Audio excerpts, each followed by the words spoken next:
On 22 November 1963, Lyndon B. Johnson was sworn in as the 36th President of the United States, just hours after the tragic assassination of President John F. Kennedy. LBJ was born in Stonewall, Texas on 27 August 1908 and had a distinguished military career.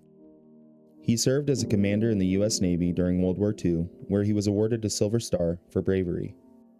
After his military service, Johnson used his experience and network to transition into politics, eventually becoming a U.S. Senator from the state of Texas from 1949 to 1961. In 1960, he was selected as John F. Kennedy's running mate, and together they won the election. Johnson was sworn in as Vice President under President Kennedy on January 20, 1961. During his time as a senator, Johnson developed close ties with some of Texas's most powerful and wealthy figures, including oil barons, business leaders, and political operatives. Among his key supporters were George and Herman Brown and their brother-in-law, Daniel Root, the founders of Brown & Root Engineering and Construction, a company that began as a civil engineering firm in 1919 and grew into one of the world's largest construction companies. Brown & Root was responsible for major infrastructure projects in Texas, including the Gulf Freeway, the Johnson Space Center, and the Rice University Football Stadium. By the time LBJ was vice president, Brown & Root had secured numerous government contracts, including military equipment production during World War II. They had built combat ships, military supplies, and even constructed the first offshore oil drilling platform in 1947, 43 miles off the coast of Louisiana. Their success in securing military contracts made them incredibly wealthy and influential. This growing power gave them significant influence in Washington, and they used their wealth to help fund political campaigns on both sides of the political spectrum, including none other than LBJ's run for the U.S. Senate. In the early 1960s, as the U.S. became more deeply involved in Vietnam, President John Kennedy initially increased military aid to South Vietnam to combat the Viet Minh. However, as the war dragged on, Kennedy grew increasingly disillusioned with the conflict, fearing the tremendous human and financial costs. By late 1963, he had begun moving toward a policy of de-escalation, actively working to reduce U.S. military involvement and avoiding a full-on ground invasion by the United States into Vietnam. These policies directly threatened the interests of the military-industrial complex, including companies like Halliburton, which had acquired Brown & Root in 1962. Halliburton was deeply entrenched in military contracting and stood to lose billions of dollars if the U.S. withdrew from Vietnam. It is widely believed that this corporate interest in prolonging the war played a significant role in the events that transpired. I wonder why. On the day of JFK's assassination, Donald Reynolds, a former insurance salesman, was testifying before the U.S. Senate about corruption involving LBJ's close associate, Bobby Baker, who was accused of profiting from acquiring government contracts. Reynolds was ready to implicate LBJ in a pay-to-play scandal, but his testimony abruptly stopped following the assassination. When the Senate reconvened, Reynolds reportedly said, quote, "It's one thing to expose the vice president, quite another to expose the president of the United States." He ended his testimony, effectively protecting LBJ. Within hours of Kennedy's death, LBJ was sworn in as president aboard Air Force One. Johnson's political ties to the military-industrial complex and his willingness to escalate the Vietnam War soon became apparent.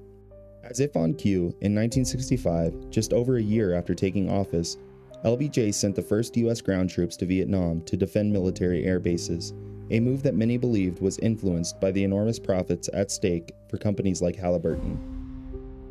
By the mid-1960s, Brown & Root, now under the Halliburton umbrella, was awarded massive contracts to construct military infrastructure in Vietnam. One of the most significant was a $380 million contract to build air bases, airports, and hospitals for the U.S. military in southern Vietnam. To put this into perspective, adjusting for inflation, this one contract alone would be worth nearly $3.8 billion today. As the Vietnam War escalated under LBJ's leadership, Halliburton and its subsidiaries profited immensely. These companies played a central role in providing military infrastructure, equipment, and logistical support for the war effort. Critics have long speculated that Johnson's decision to escalate the war in Vietnam was motivated not just by political strategy, but by the financial interests of the military-industrial complex, a group of powerful corporations and political operatives who had long supported Johnson's political career. Given these connections, a chilling theory emerges of which I, myself, subscribe to. That on 22 November 1963, President John Fitzgerald Kennedy was not simply assassinated as some random act of violence, but was murdered in a meticulously orchestrated plan to remove an anti-establishment leader and to effectively stop a duly elected president of the United States from interfering with the interests of the military-industrial complex. Kennedy's reluctance to commit ground troops to Vietnam and his growing opposition to the war threatened the financial interests of companies like Halliburton. Lyndon B. Johnson, who was more aligned with their objectives, was seen as the ideal successor. Once in power, LBJ quickly shifted U.S. policy, committing ground troops to Vietnam and ensuring that military contracts flowed freely to Halliburton and other defense contractors. The escalation of the Vietnam War proved to be a goldmine for these companies, while the costs, in terms of human lives and taxpayer dollars, were borne by the American public. The story doesn't end with the Vietnam War, though. The influence of defense contractors like Halliburton continued to grow in the decades that followed. By 2001, Dick Cheney became vice president under President George Bush, and Halliburton had transformed into a multi-billion-dollar company with deep ties to the U.S. government. Cheney himself had served as Halliburton's CEO from 1995 to 2000, just before assuming the vice presidency. During his time as vice president, Halliburton's profits surged, particularly after the 2003 Iraq War, where they secured lucrative contracts to rebuild the country's infrastructure. The rise of defense contractors like Halliburton, Lockheed Martin, Raytheon, and Boeing has led many to believe that these corporations now hold significant sways over U.S. foreign policy. According to market cap research, the combined value of these companies exceeds $426 billion and counting, and their influence extends to every level of government.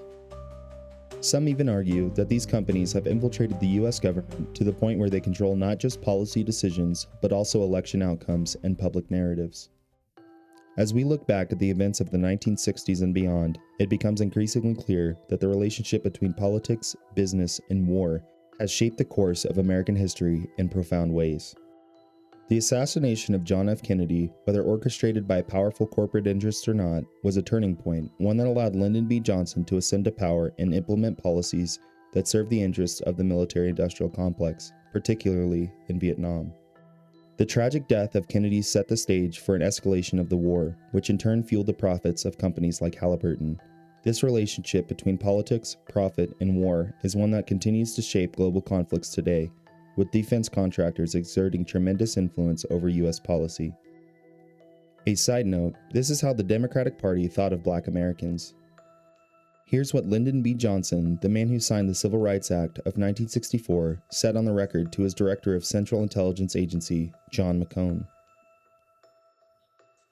In the years to come, as more of these connections come to light, it may become clearer how deeply entrenched the military-industrial complex has become in shaping not just U.S. foreign policy, but the very fabric of our republic. If these forces continue to control the government from the top to the bottom, it raises the unsettling possibility that they have the power to determine not just wars, but elections, policies, and even who gets assassinated. And that is why it seeks to eliminate anyone and everyone that seeks to dismantle this cancerous and satanic illusion.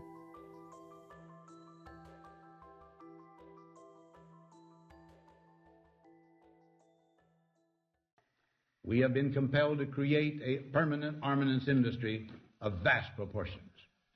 Added to this, 3.5 million men and women are directly engaged in the defense establishment. We annually spend on military security alone more than the net income of all United States corporations.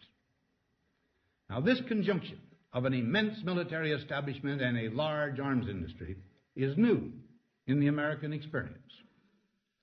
The total influence, economic, political, even spiritual, is felt in every city, every state house, every office of the federal government. We recognize the imperative need for this development, yet we must not fail to comprehend its grave implications.